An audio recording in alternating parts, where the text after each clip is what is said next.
If you ask most House of the Dragon fans who the rightful ruler of Westeros was, the answer is usually immediate: Rhaenyra Targaryen. King Viserys named her his heir, the lords of the realm bent the knee, and when the Greens crowned Aegon, they committed what many consider the greatest act of treason in the history of the Seven Kingdoms. But what if that's only half the story?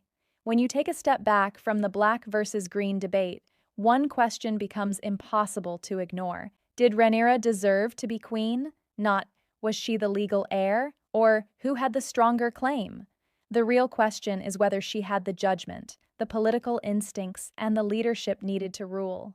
The more you look at the story, the harder it becomes to answer with a simple yes. Ironically, this tragedy begins with the man who loved her more than anyone else, King Viserys Targaryen. One of the biggest misconceptions in the fandom is that the Dance of the Dragons began the day the Greens crowned Aegon II. It didn't. It began almost 20 years earlier, the moment Viserys made a decision that completely changed the rules of succession without ever changing the system itself. For centuries, inheritance in most of the Seven Kingdoms followed male preference primogeniture. This wasn't just tradition, it was the political foundation upon which noble houses operated. At the Great Council of 101 AC, the lords overwhelmingly chose Viserys over Princess Rhaenys because he was male. Whether that decision was fair is irrelevant. The realm accepted it as precedent. After Queen Aemma died, a grief-stricken Viserys made one of the most emotional decisions of his reign. He had no surviving sons, his brother Daemon was politically dangerous, and Rhaenyra was someone he trusted, so he named her his heir. At that moment, it made sense. But that decision only worked under one condition: that Viserys never had another son. Except he did.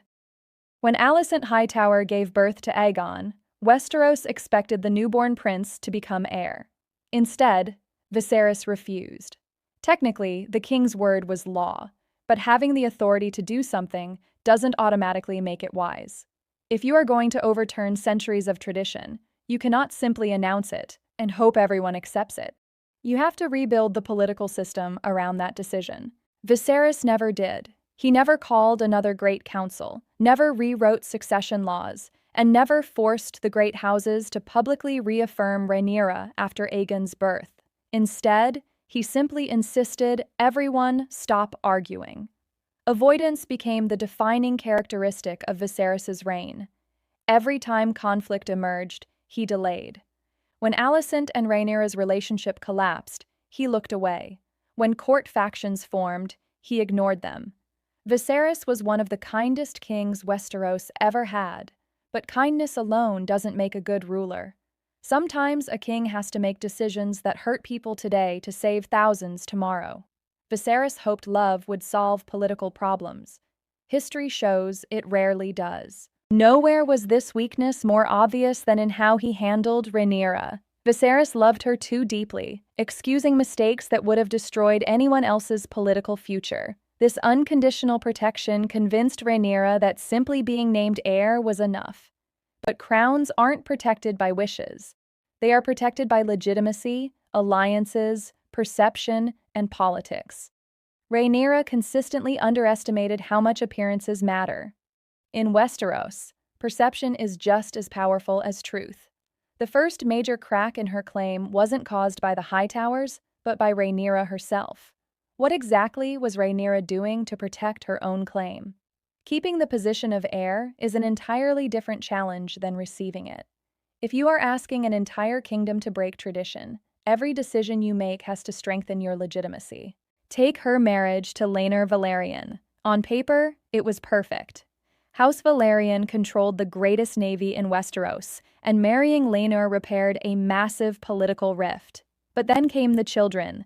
Jacaerys, Lucerys, and Joffrey were universally believed to be the sons of Harwin Strong. Their appearance alone gave Rhaenyra's enemies an argument they didn't even have to invent. Politics isn't a courtroom, it is perception, and perception was against her. Imagine you are a lord who already has doubts about breaking tradition, and now you are asked to swear loyalty to heirs many believe are illegitimate. This wasn't Otto Hightower's victory. It was Rhaenyra's greatest unforced error. Every time someone questioned her son's legitimacy, she demanded silence rather than addressing the political problem. A ruler has to convince people; she expected them to obey. The Driftmark succession is the clearest example. When Viserys was presented as the heir to Driftmark, Vaemond Valerian challenged the claim, arguing that the seat should pass to true Valerian blood. Instead of resolving the underlying issue, the dispute ended with Daemon executing Vaemond. The immediate problem disappeared, but the resentment didn't. Throughout this story, difficult political questions were answered with force instead of persuasion. That can win battles, but it rarely wins lasting loyalty. And then there's Daemon. He is violent, impulsive, and capable of incredible cruelty. But the nobles of Westeros weren't looking for a modern leader. They were looking for someone strong enough to keep the realm under control. In that respect, Daemon possessed qualities Viserys lacked. He was decisive, confident, and an experienced commander. Kingdoms often survive harsh rulers more easily than indecisive ones. The very traits that made Viserys reject Daemon may have been the traits that discouraged rebellion. Strength has political value, something Viserys and Rhaenyra consistently underestimated. Rhaenyra believed that because her claim was just, people should accept it. But justice and politics are rarely the same thing. Rulers who survive build coalitions, remove doubts, and anticipate opposition. Rhaenyra often did the opposite. Her marriage to Daemon illustrates this perfectly. Personally, they loved each other and shared Targaryen blood. Politically, it terrified people. Daemon was widely seen as unpredictable, brutal, and dangerously ambitious.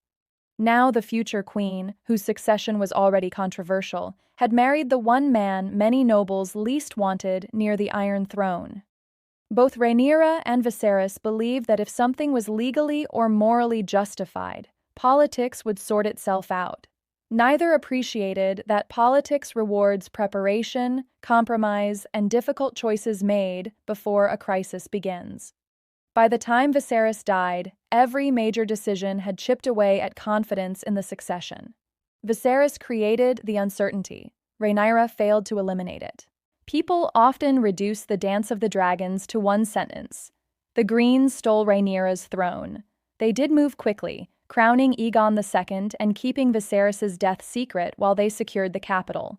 But usurpations don't succeed on ambition alone. They succeed when enough people believe the alternative is worse or uncertain. By the time Viserys died, the realm had spent 2 decades watching 2 rival branches of House Targaryen grow up side by side. Both had dragons, both had loyal supporters, and both believed the throne belonged to them. That is a kingdom waiting to explode. Viserys hosted feasts, asked everyone to reconcile, and gave speeches about family unity. He confused hope with policy, and the moment he died, every unresolved conflict erupted at once. One thing the show portrays very well is Rhaenyra's initial restraint. When she learns Aegon has been crowned, she hesitates, mourns, and explores options to avoid bloodshed. Those are admirable qualities personally, but politically, hesitation is dangerous during a succession crisis. Power hates a vacuum. While Rhaenyra was deciding what to do, Otto Hightower was sending ravens, Criston Cole crowned Aegon, and the royal treasury was secured. The first ruler to appear legitimate often gains momentum that becomes incredibly difficult to reverse. This brings us to Lucerys Valerian's death at Storm's End. Aemon bears responsibility for the tragedy, which destroyed any possibility of a political resolution. Revenge began replacing strategy. Daemon's answer to Luke's death was blood and cheese, the murder of a child that stains the Black cause in a way words never could. The Greens committed terrible acts, and the Blacks committed terrible acts. The dance wasn't a war between heroes and villains. It was a war between deeply flawed people making catastrophic decisions. Yet, Daemon's willingness to act reveals why many saw him as effective. He never hesitated, and kingdoms are rarely built by gentle people. Rhaenyra, by contrast, was caught between 2 versions of leadership. She wanted to be compassionate, but she also wanted to project strength. When she delayed, she appeared weak. When she acted harshly, critics called her tyrannical. She struggled to find the balance that every ruler must master. As the war dragged on, loss after loss began changing her. By the time Rhaenyra finally entered King's Landing and sat the Iron Throne, she had achieved her dream. But winning the throne didn't end the crisis. It revealed that ruling a kingdom is very different from claiming one. To be fair, the kingdom she inherited was already falling apart. The treasury was empty, the war had devastated the realm, and food was scarce. No ruler could have fixed that overnight. But great rulers are remembered for what they do in chaos, and this is where Rhaenyra failed. Instead of restoring confidence, she increasingly ruled through fear and suspicion.